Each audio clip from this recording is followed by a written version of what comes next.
homesick at law school. What do I do? How do I do it? How do I cope with it? Okay, seriously, let's talk about this. So, how do I actually deal with being homesick is I don't think I ever got used to living here, and I don't think that I will ever get used to being away from my family. So I was just talking to my sister this morning about it, and I was like, you remember when I said that I would live at home forever? And she goes, look at you now. And I was like, yeah. And I got basically thrown to another state in an amount of 30 days. So necessarily, I would say that I call my mother at least a good 40 times a day. I call her at least 40 times a day. If I'm working and I'm working a big case and I'm working something that's like a little bit scarier and I have to emotionally heal and stuff like that, I think I call her less actually versus when I should call her more. I do call her less because I don't like to throw every living emotion and I can't explain a lot of the things to her. So I think that for me personally, I call my parents. Like, that's it. I FaceTime. I use technology, guys. We have so many family messages. Okay, so here's the thing. I was seeing a therapist. I stopped seeing my therapist. When I came here, I was like, I don't need a therapist. And, well, life took me. I need a therapist. So I use my friends right now as therapy and I talk to them a lot, but it's not a therapist. Like, there's a lot of things I can't talk to my friends about. So I think therapy is definitely something, especially when you go to such a competitive school, you do need therapy. Like, that's not something that's people don't tell you, but I definitely do think that you need therapy because it keeps you aligned and it keeps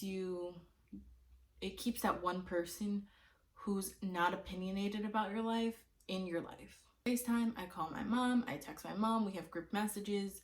My dad, I text my dad.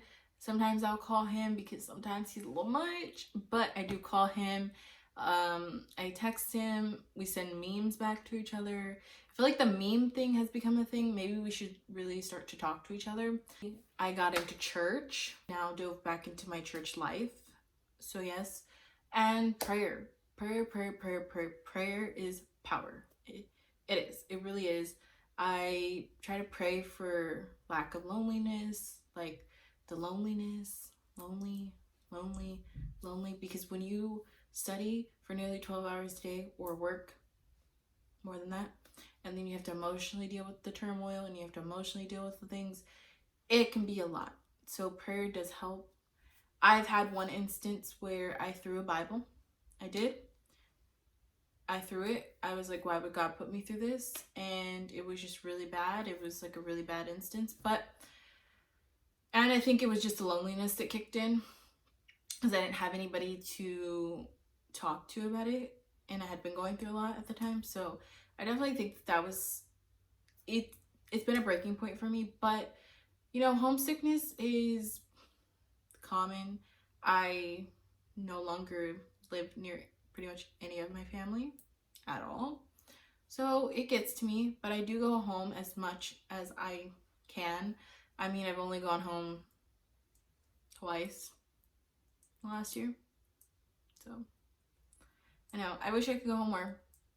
And I wish I can go home now, but I can't. So I will, it's kind of how I deal with it. Really, it's really how I deal with it. I just FaceTime, call, text, try to keep as involved as I can. I was making a joke the other day that I was like, if you just put me up somewhere and I can like watch a movie with y'all. And my dad started laughing. It was so funny. But it's the involvement, like really getting involved with your family. So yeah, that's how I deal with it. Therapy, friends, all of it, all the things. Thank you for watching. this was kind of just like an impromptu video.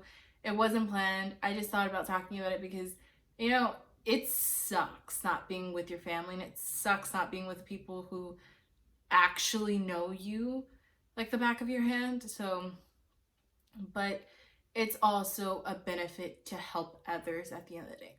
And that's how I see it. I try to think of the good that's going to come out of this. I try to think of the grace that's going to come out of this. What's the good? What am I going to do? How am I going to impact the world? How can I change it? All this other stuff. So I think of the bright side, but it could get really intimidating sometimes. So I hope you like this video. Thank you so much for clicking on it.